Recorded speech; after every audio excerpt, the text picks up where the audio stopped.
Agar biz bu urushga yengib chiqib, keyingi yillarda bo'lgan podshohlikni barpo qilgan holatni biz baribir yenggan bo'lamiz. Chunki bu chog'da boshqa bir millatga aylanib qolamiz.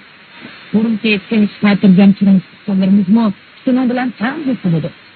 Dunyo ustimizni ketib, ketib deydi. Bu doimizni aytamiz.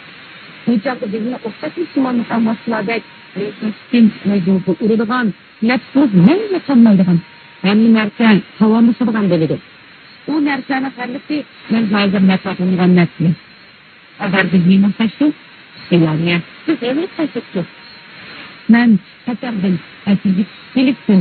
Mas'uliyatni qo'shganman. Qo'rqadigan urush tushgandan keyin burungi davrimizga mangu qaytib borarlar. Yani o'sha davrga mansi.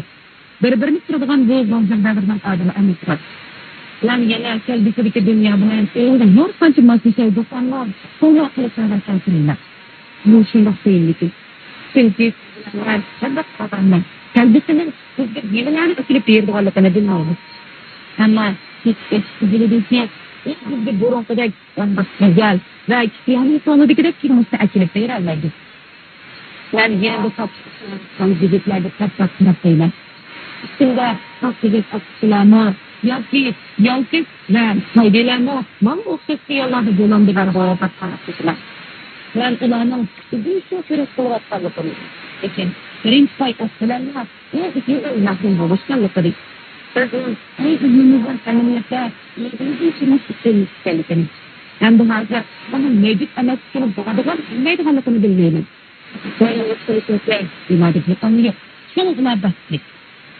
Siz bilan to'g'ridan sarbaman yozib uchun bu narsalar olib ketilgan. Son savaşlardaki kentte burası Ağustos'ta geliş, fatihden yasap tepkiye verimiz yaşandı. İlaniye, ben üstümüz günde uçuşumuz.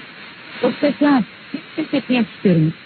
Şu an aldığınız uçuşlarını, günlük hakkılar söylediklerini erken azlar çıkıp oturmayı, müzik anlamını ve sen sorunu hep oylamanıydım.